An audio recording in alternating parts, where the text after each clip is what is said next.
Welcome to the third Executive Leadership Council Business Brief. I'm Mike Hyder, President and CEO of the Executive Leadership Council.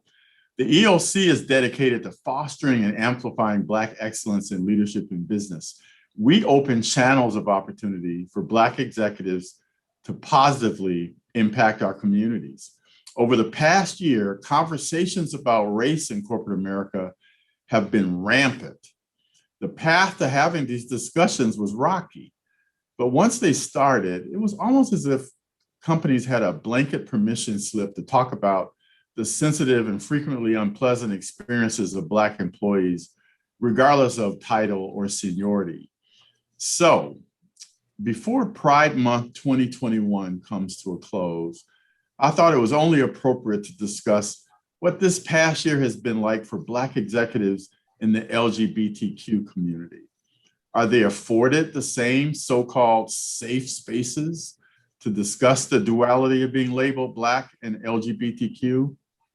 Are they encouraged to bring their full, authentic selves to work in the same way as their non-LGBTQ colleagues?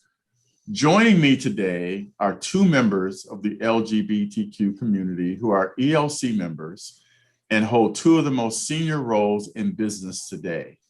Brixton Diamond is Chief Executive Officer of Big Answers, LLC, and Colleen Taylor is President, Merchant Services, US at American Express.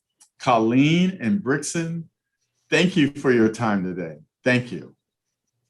Thanks, Mike. Colleen, let's start with you. You're the one with the highest ranking executives in a Fortune 50 corporation.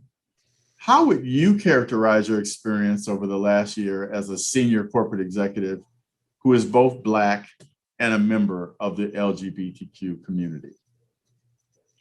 Well, Mike, thank you. And thank you for having me today. Listen, this last year has been an interesting one. For me, the term intersectionality actually came to life. So this interconnectedness of being a Black, female, and gay executive just awakened. And partly it's because, as you mentioned in your opening, it became okay, or we gave permission to the folks in corporate America to talk about some of the uncomfortable things that are actually a part of corporate America, that there is actually racism out there. In the case of the George Floyd murder, we saw it live on television. In the case of when someone doesn't get promoted or get the raise that they actually should get or get the opportunity to advance, we were able to take those conversations and actually have them, I think, in a more meaningful way than we have in the past. In terms of being LGBTQ, I think this Pride, and speaking with others, people of color and those that are not, the fact that we've had this awakening around racial issues, that we've had the issues centering around Asian violence, that we have had to talk about these things have led to a more meaningful conversation around what it means to be LGBTQ in corporate America. And so I can say our ERG at my company has been very active in having meaningful conversations about opportunity, about advancement, about being comfortable and feeling like one belongs. That's the relevant conversations we need to have. And we're having them with corporate leaders in different ways than we have had in the past. Thank you. Thank you. Brixton, let's look at the issue from another vantage point. Is enough attention being paid to race or being Black within Pride conversations? And if not, where do you see the gaps? And thanks, Mike. Thanks for having me. Good to be with you, Colleen, today. That's probably a little less rosy a picture, quite frankly. I think that the community, the LGBT community, has had challenges with racism and with sexism. And those isms don't go away, and classism, just because you get inside this sort of protected class. And so I think about an example. A group I'm involved with was advocating for legislation around, sort of equal rights in the workplace. And as they pitched me to support them in their efforts, none of their materials, none of their conversations said anything about race, which was just a bit terrifying and shocking in the age of George Floyd's murder and the reckoning that we're having as a community and as a nation. And so I think that there is a long way to go, and there is an opportunity to make advances because marginalized people don't always take care of each other. And so I think in those mainstream LGBT organizations, the struggle continues, quite frankly. Thank you. Thank you. The last question for both of you, what are the opportunities to get this right, or at least get us on the right track? Rixa, we'll start with you. Okay. Colleen is ready to go. Okay, Colleen, go for it. Go for it. Well, thank you. I was just going to say that I think we have the opportunity to move beyond the motherhood and apple pie statements to say that equality matters, right?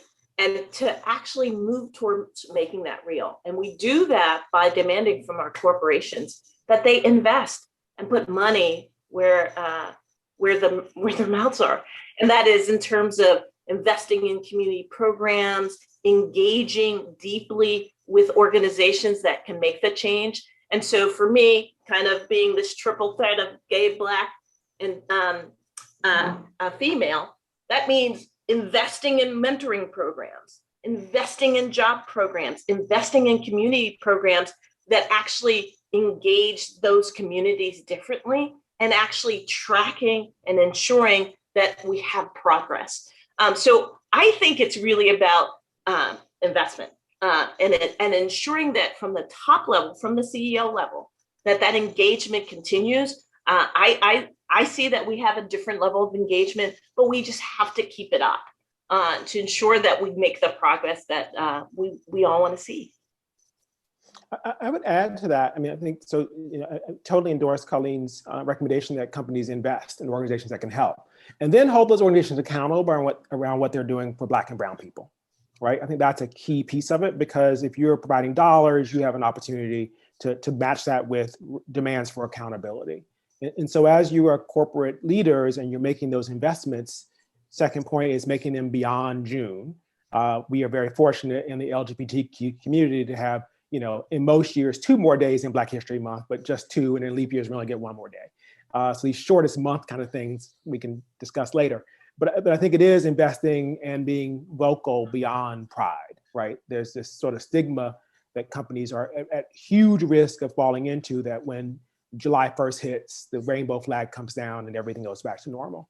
The last piece, though, would focus on our community, Black leaders and Black executives. And Colleen talked about intersectionality, but also I talked about sort of the fight that we're having inside our own community in the LGBTQ community. And so I think support from allies within the Black leadership community is critically important. And to that, at the risk of going on too long, I think it is thinking about the least of us. And in the gay community, it's the trans community. And so thinking about not even the activism, but the policies you have in place for trans rights, for healthcare, those are questions that we as Black leaders can ask to be able to lift up our trans brothers and sisters and non-binary folks to create more justice and equality. The last piece is, there's a great movie, King in the Wilderness, that came out a few years ago about the last 3 years of Martin Luther King Jr. It talked about his fight for the Poor People's Campaign. And so much in the tradition of the people he followed and the teachings that imbued his work that we have sort of forgotten was this notion that King and my godfather, Ralph Abernathy, and the movement were working for the least of us. And so I think as Black leaders, we have to say, where are those people who have the least opportunity, the least access, and work on their behalf?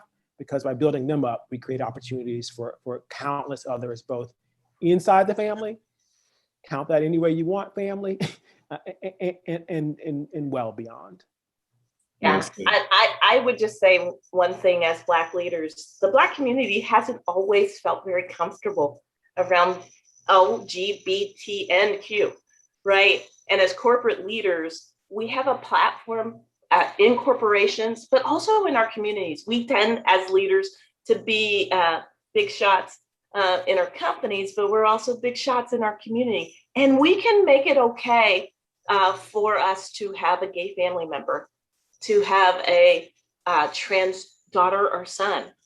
And we can do that by openly embracing our whole community. So we have a different obligation as corporate leaders to show up for the least of us, as Brixton said. Thank you so much. You know, Colleen and Brixton, this has been an enlightening and long overdue conversation. Thank you both for just being so candid with us. Your commitment to full equality is admirable. We appreciate you and hope that your message falls on the ears of others who will make a difference. So thank you for your commitment to the ELC and to the Black and LGBTQ communities. Get them all. Thank you for joining us. Thank you. Stay tuned for our next ELC CEO LinkedIn chat coming up in July. Thanks. Thank you. Thanks, Mike. Thanks, Colleen.